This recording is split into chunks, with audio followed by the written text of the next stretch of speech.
तो आज हम डिस्कस करेंगे कि SYBA का एडमिशन किस तरीके से आपको यूनिवर्सिटी में अप्लाई करना है। तो जैसा कि आप देख सकते हैं यहाँ पे आपको यूनिवर्सिटी के वेबसाइट पे आना है और फिर जैसे आप एडमिशन पे क्लिक करोगे तो आपको इस तरीके से पेज दिखेगा।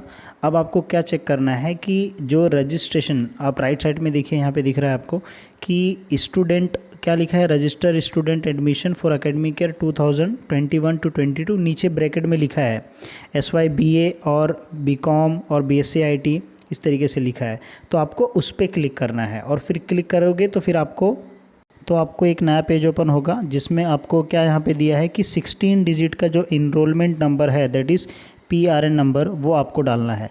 अब काफ़ी लोगों को डाउट होता है कि PRN नंबर क्या होता है। तो देखिए आपका SAM 2 का जब आप रिज़ल्ट देखोगे, अगर आप आइडल स्टूडेंट हो तो SAM 2 के रिज़ल्ट के नीचे जस्ट वो मेंशन किया गया 16 डिजिट का, जो स्टार्ट है 2020 समथिंग से स्टार्ट है और फिर वहाँ पे 16 डिजिट का वो आपको डालना है। और वो डालने के बाद आपको डायरेक्टली पासवर्ड पूछेगा, ठीक है। और पासवर्ड आपको कौन सा डालना है, जो FY का आपने D20 वाला जो था उसके जो आपने पहले सेट किया था वही पासवर्ड आपको क्या करना है, लॉगिन कर लेना है। और अगर आप पासवर्ड भूल गए हो तो आप वहाँ पे रीसेट करने का ऑप्शन भी आता है, तो आप रीसेट भी कर सकते हो, ठीक है। तो आपको क्या करना है, लॉगिन कर लेना है और लॉगिन जब आप करोगे तो अप्लाई ऑनलाइन पे क्लिक करना है और फिर आपके पास एक टैब आ जाएगा, यहाँ पे अप्लाई करना है। देखो लिखा है SYBA का। फिर आपको जो है यहाँ पे लोकेशन सेलेक्ट करना है। जैसे आप सेंट्रल लाइन में हो तो आप सेंट्रल लाइन सेलेक्ट कर सकते हो, अगर आप वेस्टर्न है तो आप वेस्टर्न हार्बर, जैसे आपका जो लोकेशन है वो सेलेक्ट करने के बाद फिर नीचे आपको एग्ज़ाम प्रेफरेंस सेंटर देता है। जैसे आप अगर बोरीवली में रहते हो या फिर विरार में रहते हो तो उसके हिसाब से आपको यहाँ पे ऑप्शंस दिखाता है। थाने में रहते हो तो थाने का ऑप्शन दिखाएगा, घाटकोपर, यहाँ पे सारे ऑप्शंस आपके रहते हैं। तो आप अपनी चॉइस के हिसाब से जो है आप चूज़ कर सकते हो, ठीक है। और फिर आपको जो है यहाँ पे लोकेशन सेलेक्ट करना है स्टडी मटेरियल का, तो आप हेड ऑफिस का सेलेक्ट कर सकते हैं। और फिर उसके बाद आगे प्रोसीड करोगे तो आपको यहाँ पे जो है सब्जेक्ट के ऑप्शन दिखेंगे। अब यहाँ पे आपको पहला जो सिलेक्ट करना है मीडियम ऑफ इंस्ट्रक्शन, मतलब आप इंग्लिश में एग्ज़ाम दें, लाइक आपका जो आंसर रहेगा वो इंग्लिश में रहेगा या मराठी में। काफ़ी लोग यहाँ पे गलती करते हैं, तो मोस्टली इंग्लिश का रहता है। एक बार आपने मीडियम ऑफ इंस्ट्रक्शन सेलेक्ट कर लिया, उसके बाद फिर आपको सब्जेक्ट सेलेक्ट करना है, जहाँ पे आपका 3 ऑप्शन रहेगा। बिजनेस कम्युनिकेशन मैंने सेलेक्ट किया है, दूसरा फाउंडेशन कोर्स कंपलसरी सब्जेक्ट्स है वो आपको सेलेक्ट करना है। उसके बाद फिर आपको 2 ग्रुप मिलते हैं, ठीक है। ऑप्शनल ग्रुप रहता है, आप देखिए यहाँ पे सोशल साइंस ग्रुप है और जो फर्स्ट वाला है वो लैंग्वेज ग्रुप है, जहाँ पे आप हिंदी भी सिलेक्ट कर सकते हैं और इंग्लिश भी सिलेक्ट कर सकते हैं और उर्दू सेलेक्ट कर सकते हैं। तो जैसा मैंने FY में इंग्लिश लिया था तो मैंने इंग्लिश सेलेक्ट कर लिया है। अगर आपने हिंदी लिया रहेगा तो आप हिंदी भी सिलेक्ट कर सकते हैं, ठीक है। आपके चॉइस के ऊपर है, ठीक है, टोटली आपके चॉइस के ऊपर है। तो बिज़नेस कम्युनिकेशन हो गया मेरा, बिज़नेस कम्युनिकेशन मैंने सेलेक्ट कर लिया है। यहाँ पे आप ये बाकी सब्जेक्ट भी सिलेक्ट कर सकते हैं जो भी आपके चॉइस के हिसाब से। फाउंडेशन कंपलसरी हो गया, ठीक है। नेक्स्ट मैंने जो है इंग्लिश जो सेलेक्ट किया है वो इंग्लिश ग्रुप लिटरेचर का मैंने सेलेक्ट किया है और इसमें मुझे 2 सब्जेक्ट्स मिल जाएंगे, ठीक है। और फिर उसके बाद जो आता है वो सोशल ग्रुप आता है, ठीक है।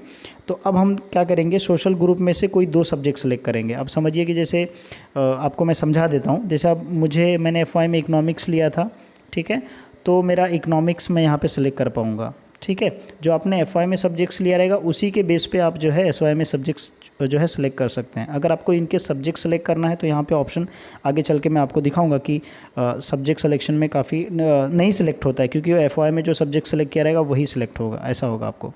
तो अब यहाँ पे मैंने क्या किया है कि जैसे FY में मैंने हिस्ट्री लिया था और सोशोलॉजी लिया था, इस पर्टिकुलर फॉर्म स्टूडेंट का। तो इसमें मैंने क्या किया है, अभी जैसे हिस्ट्री है तो मैं हिस्ट्री सेलेक्ट करूँगा और फिर उसके बाद जो है नेक्स्ट जो मेरा सब्जेक्ट्स है वो सोशोलॉजी है। तो मैं क्या करूँगा, नीचे जाऊँगा, देखो यहाँ पे दिखा रहा है कि जो आपका सब्जेक्ट्स रहता है मोस्टली 2 सब्जेक्ट्स आप सेलेक्ट कर सकते हैं और जो पहले आपने ऑप्ट किया था जो FY में वही रहेगा। तो यहाँ पे सोशोलॉजी मैंने ऑप्ट कर लिया क्योंकि मेरा FY में सोशोलॉजी और हिस्ट्री था, ठीक है। उसके बाद फिर इसके आगे मैं क्या करूँगा, चेक कर लिया मैं, उसके बाद प्रोसीड करूँगा और प्रोसीड जैसे मैं करता हूँ, जस्ट आप देख लीजिए यहाँ पे सब्जेक्ट्स आप वापस से देख लीजिए ताकि आपको अच्छे समझ में आए, ठीक है। मैं दूसरे सब्जेक्ट्स नहीं सेलेक्ट कर सकता बिकॉज मेरा FY में अलग सब्जेक्ट्स था, ओके। ये इस तरीके से आपको अच्छे समझे। फिर मैंने सेमेस्टर 1 सेमेस्टर 2 दोनों का सब्जेक्ट सेलेक्ट कर लिया, वहाँ पे आपको ऑप्शन आएगा। और फिर ये जो है ये बेसिकली जैसे आप शेड्यूल कास्ट या आपका रिजर्वेशन है तो ये आपको ऑप्शन दिखाएगा, ठीक है। जैसे आपका SC है या OBC है या कोई दूसरा है तो ये आपको ऑप्शन दिखाता है और इसमें ये सारे डॉक्यूमेंट आपके पास होने चाहिए अगर आप स्कॉलरशिप के लिए अप्लाई करना चाहते हैं तो मैंने यहाँ पे नो सेलेक्ट। फिर आपको जो है फ़ीस का दिखाएगा, फ़ीस पे आप जैसे आप सबमिट करोगे और सबमिट करने के बाद डायरेक्टली जो है आपको एप्लीकेशन ऐड हो जाएगा और फिर आप यहाँ पे जैसे आप देख सकते हैं, और फिर लास्ट में आप यहाँ पे एडमिशन फ़ीस पेमेंट पे क्लिक करना है। और जैसे आप एडमिशन फ़ीस पे पेमेंट करेंगे ये डायरेक्टली पेज ओपन होगा जहाँ से आप फ़ीस ईजिली पेमेंट कर सकते हैं। अब अगर आप बीकॉम का फॉर्म भरना चाहते हैं तो सेम टू सेम जैसा आपने SY BA का फॉर्म भरा है, सेम टू सेम वैसे आपको लॉगिन कर लेना है। यहाँ पे आपको दिखेगा SY BCom अप्लाई करना है यहाँ पे। और फिर अप्लाई करने के बाद जो है जैसे आपको सब्जेक्ट, जैसे मैंने बताया कि BA का सब्जेक्ट सेलेक्ट करना है, वैसे आप यहाँ पे BA का सब्जेक्ट्स भी सिलेक्ट कर सकते हैं। और फिर जैसे लोकेशन सेलेक्ट करना है, सेम टू सेम सब सेम टू सेम है, सिर्फ आपको सब्जेक्ट सेलेक्ट करना रहेगा। डिफरेंस बस वही डिफरेंस आएगा, जैसा कि आगे मैं आपको दिखा देता हूँ। तो यहाँ पे BCom में क्या होता है, सब्जेक्ट सिलेक्शन काफ़ी ईजी होता है एज़ कम्पेयर टू BA, क्योंकि BA में बहुत सारे सब्जेक्ट्स हैं, तो BCom में इजी होता है। तो आप इजीली जो है यहाँ पे सब्जेक्ट सेलेक्ट कर सकते हैं। जैसे यहाँ पे एक का ऑप्शन आपको मिलता है कि कोई भी आपको एक सेलेक्ट करना है, जैसे कि आप एडवर्टीजमेंट ले लीजिए या सेक्रेटरी प्रैक्टिस ले लीजिए। उसके बाद जो है आप इजीली अकाउंट लेना है तो अकाउंट ले लीजिए, मैनेजमेंट ग्रुप लेना है तो आप मैनेजमेंट ग्रुप भी सिलेक्ट कर सकते हैं। ठीक है, तो आई एम श्योर आपको समझ में आ गया रहेगा। BCom का भी फॉर्म सेम टू सेम आपको अप्लाई करना है। अगर आपके कुछ क्वेश्चन होंगे तो कमेंट सेक्शन में ज़रूर बताइए। ठीक है, सो मिलते हैं नेक्स्ट वीडियो में।